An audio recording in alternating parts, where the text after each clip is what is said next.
All right, get some. Welcome to Racin and Stuff, the show where we talk about racing and other stuff. And by other stuff, I mean other sports. And as always, I'm here with my good friend Chris. How you doing, Chris? Pretty good. I'm pretty good. How are you today? I'm fine. No, you're not going to mention the weather? I thought you were going to be like, oh, it's so beautiful outside.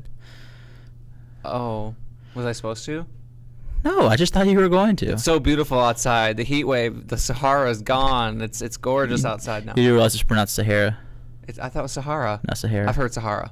Well, then whoever said it like that mispronounced it. Okay, whatever. All right. Whatever. Yeah, whatever. All right. I get the feeling we're in a bit of a crunch here these days because things aren't exactly going on the way they're supposed to be, and even worse, we don't have internet in here You're today. gonna check that every few minutes, though, aren't you? I'm keep my eye on it. Yes. But we're gonna try to give you guys the same wonderful hour of sports talk like we do every week, even though sports right now it seems to be kind of. I don't know. There was a great NASCAR race yesterday. You mean the rain-shortened NASCAR race yesterday? Besides that, no, because I guess we're just gonna jump right into NASCAR. Might as well. We witnessed history yesterday, and yeah, I bet you're just thrilled that Kyle Busch no longer is the youngest winner in NASCAR history. and I didn't even know he was the youngest winner in NASCAR history until last night. Oh, so of course he was. He was like 19 when he won he his was first. actually 20, but Oh, it was like 20 by 4 days. yeah. I remember that. But now. But I was talking to your dad when you went downstairs right after the race was over, and I was like, besides it being rain shortened, like 30 laps, I said that was a pretty good race. I thought it was a fantastic race. It was a very good race. It was. Those are the best races at New Hampshire and the Dover too, where there's like nobody that seems to get a real hold on the lead.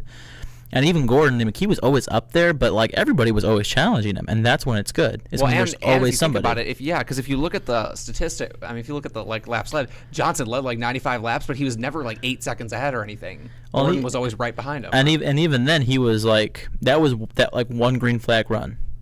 Like besides that one green flag run, he actually was like not up there. I mean, he was up there, but he was like not the leader. Yeah, I was thinking about this last night when I was driving home. I think it was one of my 5 favorite races of the year. I think for sure. Well, in my opinion, that's not saying much. I would say the races this year that were good. Talladega was good. Actually, Infinity was good. Sonoma was good. Martinsville was good. I guess that wouldn't be saying much then, would it? Yeah. Loudon was a very good race. And when it was racing, I mean, obviously the ending was very anticlimactic, but I mean, you can't really feel shortchanged. What, we missed 30 laps? Yeah. I think the only thing that you can feel shortchanged about is the winner. And what's interesting is I think that people are starting to not. Well, I don't know. I'm still getting the mixed of the sugar coating and the not. Like, you heard, I loved it because Jeff Gordon said, good for Joey. Uh-huh. A win is a win no matter how you can get it. It doesn't matter how you get it. And you said, of course it matters how you get it. Of course it matters how you get it. But then, so he was, if you will, Jeff Gordon was kind of sugar coating. Tony Stewart was sugar coating a little bit. But they didn't want to take anything away from him. But then there were the TNT announcers, mainly Kyle Petty, who does not hold back, who said, yeah, come on. He was not he wasn't even a top 10 car. But I guess was he even a top 15 car? They said he was a lap down at one point. Yeah, well, that's what Kyle Petty, and I paraphrase, of course, said was he wasn't even a top 10 car, but I guess he won. That's cool. And I paraphrase, of course, yeah. But well, and it's hard to be upset when a guy like him wins because he's been running so poorly this year. But it's kind of except for that 3-race stretch in May. Yeah, there was 3 races where everybody was like, "Oh, Joey Logano's got it figured out." No, he hadn't. He's just been running better.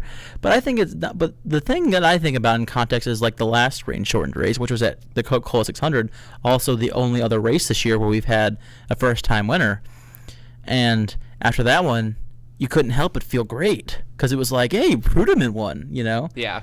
And I mean, and this is by no means meant as like a backwards shot at like Joey Logano, but it's like, oh, this guy, he's such a cool guy, he's such a nice guy, everybody likes him, and I can't help, I mean, I don't feel half as good about Logano's win yesterday, and again, don't take that to mean anything bad. Oh no, of course, but I agree with you. I don't feel half as good about Logano winning at Loudon than I did about David Ruderman winning at Charlotte. Really? That's not where I thought you were going with that. That's really interesting. I don't feel that great about either one of them. I think let me explain. I think I know why. Ruderman, I am not convinced will ever win another race. and so I was happy to have I was happy for him that he had a day in the sun. Logano. Rain. Ha ha ha. But I'm sorry. Okay, but anyway, Logano is a guy that I expect in 5 years will be one of the top drivers, or he should be by all accounts. This is a guy we all know has got a big future ahead of him. Actually, the funny thing I remember, it compared to something else. I don't know if you've read Darrell Waltrip's book. No, I haven't. Okay, I read his book, and I didn't even know he had a book. Yeah, years ago. Bit. He didn't actually, a ghostwritten book. But anyway, he was talking about in the book a race at North Wilkesboro in 1990 where Brett Bodine was declared the winner at the end of the race. Waltrip was all in a huff and puff because he knows he had accidentally got scored a lap down when he wasn't a lap down, and he should have won the race. And somebody pulled him aside. I think it was Bill France Jr. said, "Listen, you're going to have many more wins in front of you. He's not. Let him have his day." Really? Yeah. So and that's kind of how I feel about it. It's like, Rudiman, I'm so happy for you. Go enjoy your win.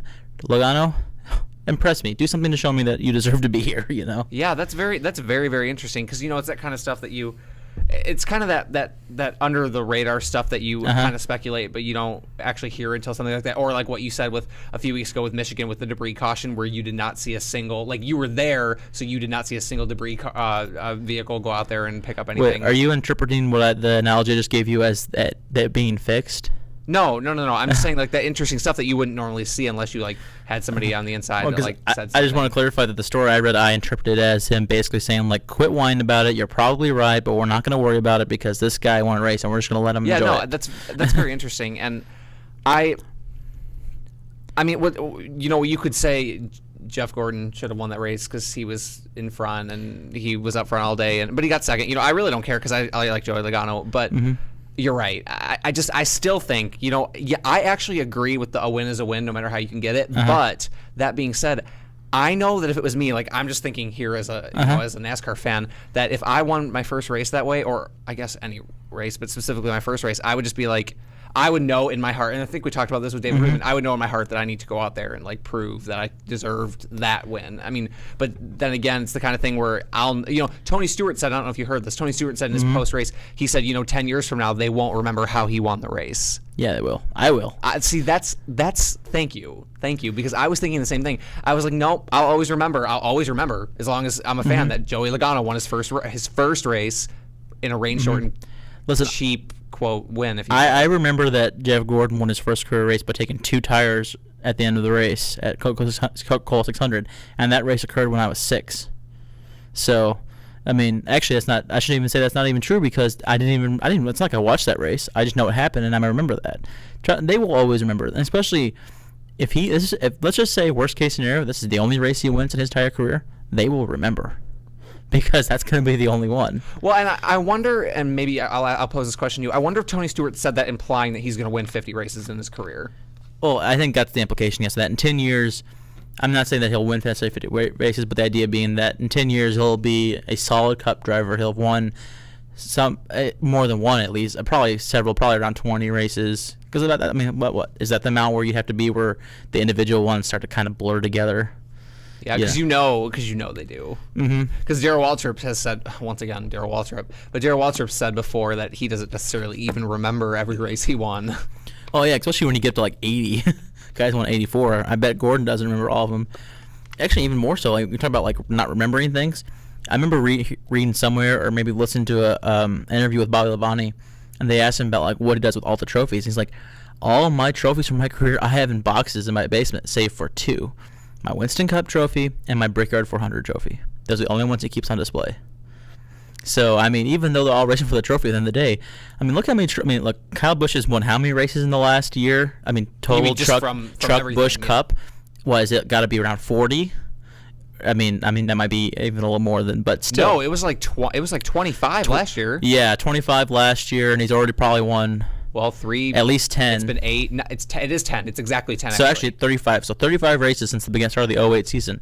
Do you think he's keeping all them trophies on display? I mean, think about the amount of trophies he's got sitting around his house right now. Yeah. Oh, exactly. Or like like Jeff Gordon or somebody like really. Yeah, and that's just Kyle Busch. 82. Jeff. Yeah. I mean, you think Jeff Gordon's got his 82 trophies out? Yeah. No. Even then, it's like.